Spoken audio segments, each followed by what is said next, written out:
Mayang buntag ma'am, ako dahil sa Juan Canasaw. Kauban ako akong mga kagrupo nga ron ng Hascherian o si Lorin Di Castro. Nami diri karon sa mga tubangan para ma-interview ta kanamo kung unsay mga kasintian nimo sa una or na ba kay nakabangan. Usa nimo isa siya kung unsay pamagis imong pagtabang ma'am, pwede pa kanamo maila-ila daan. Si Rosalie Mascual sa una Santos na karon.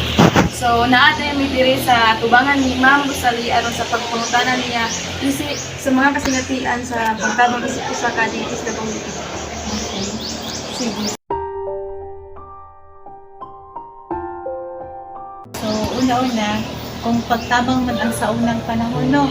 So, before ko na DSWD, ako sa Nashpan, ako sa Missionaries of the Assumption, meaning sa community ko man, no?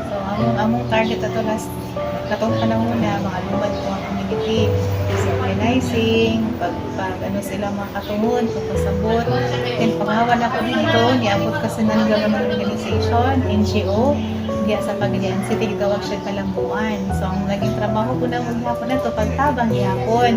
So, pagtabang sa mga indigent, naman tayo sponsorship program. Itong mga luoy, dito ang kapaskwela, sila ang mga anak. Dayon, one po to, na daghang pamahagi sa pagtabang po to para at least matabangan sila pagmawas, no, sa kalisod. And then, hangtod naabot ko sa DSWD. So, sa una na ako sa regional office, gayo ko ato babad sa ground, eh, nasa regional level, so more on ka ng technical assistance lang na ako mga taga-upuan, pagsabang. Pero sa karoon na ako sa munisipyo, mas babad sa komunidad. So, sa klase nga tabang, naghantag mga programa din ha. Hindi ka maapakasatiyan, hangtod mo gawas ka, hangtod pa kailubong.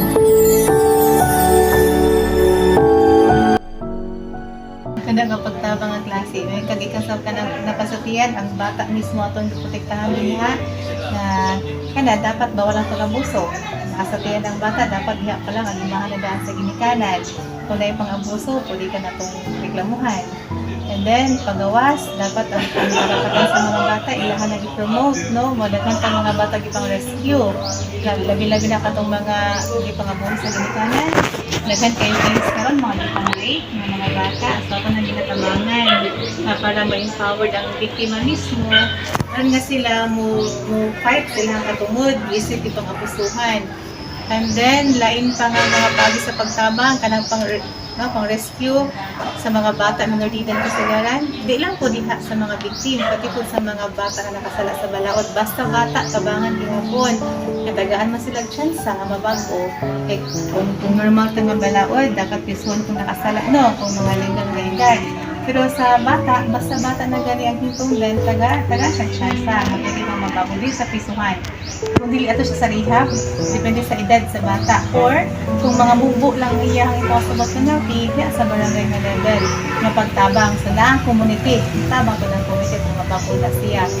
So, sa pala yung klase sa pagtabang, daghan tayo mga marriage counseling, sa senior, na yung mga assistant di panghatag, laing-laing klase sa mga clientele, gikan sa senior, PWD, sa kanang mga in crisis ng mga pamilya, mga individual, at yung mga financial assistance ang local government. Uban pa. Basta ang atong opisina, puro na siya pagtabang. Tanan nga mga masakiton. Masakiton sa kasing-kasing, masakiton sa utok, masakiton sa bulsa. O, dahang klaseng pagtabang. Muna.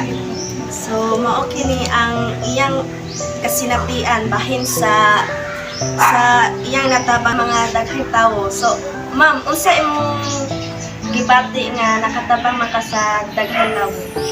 Siyempre, malipay na po ta. Gawas na trabaho na to na advokasya po na nato. So, ikalipay po na itong makatawag na.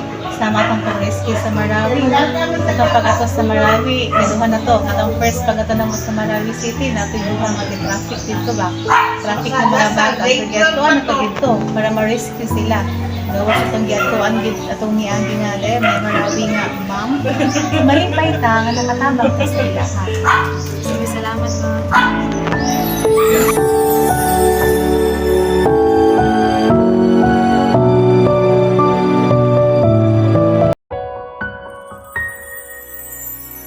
My moral lesson is that you do not need anything to change because God will do the rest. Let Him rattle things and He'll bless you for your good doings. my moral lesson is that it is really important to handle things maturely, even though just by doing a simple help can actually help other people and can save other people's lives. So the moral lessons, what we have learned is that if you really to help other people, you don't need tons of money to help other people. You can still help them through emotional persuasion. And that's all. Thank you.